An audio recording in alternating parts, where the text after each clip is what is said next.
Moral turpitude. It's a legal concept in the United States.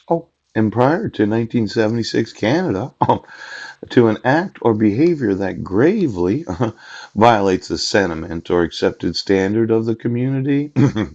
This term appears in U.S. immigration law. It appears in U.S. immigration law. And it does appear in quite a few other laws of the United States. Now, I think there's a considerable amount of moral turpitude. Putting mental health evaluation and treatment is required right now. See, the thought was I'd just run over to the local individuals that have the licensing as professional persons from the state of Washington. Yeah. And they'd say, Paul, your wife said, you're crazy.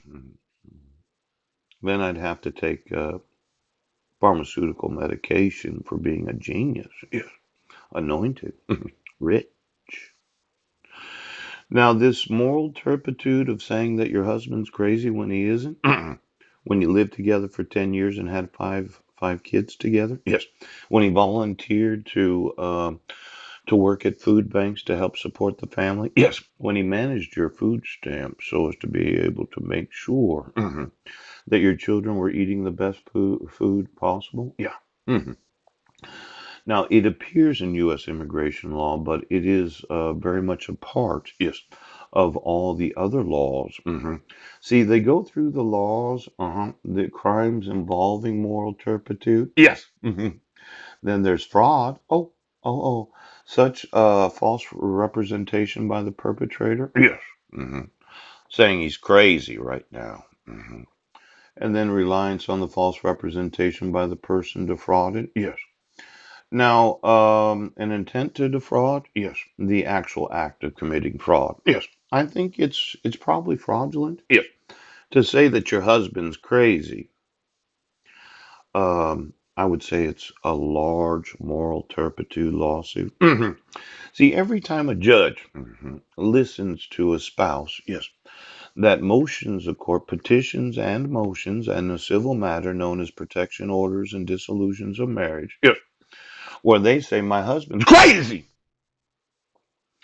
It's moral turpitude on the part of the petitioner. Mhm.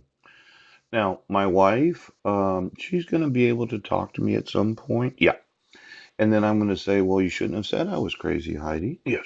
You shouldn't have said mental health evaluation and treatment if recommended. You shouldn't have accused me of crimes that I had no involvement in. Yeah. And you shouldn't have said that I was abusive to you and my sons. Ouch! Now, this moral turpitude is significant considering the other crimes that are involved. Yes. There's some embezzlement, oops, some false pretenses, the forgery of Heidi Lee Budner. Yes. And every woman that got paid, yes, to play the part of my wife, yes. Then all the men that got paid, yes, to play the part of Paul Budnick, yes, that said they had conceived children as if they were myself, yes, so that I owe child support on what could be thousands of births that have taken place over the last 8 years, 3 months, and 20 days.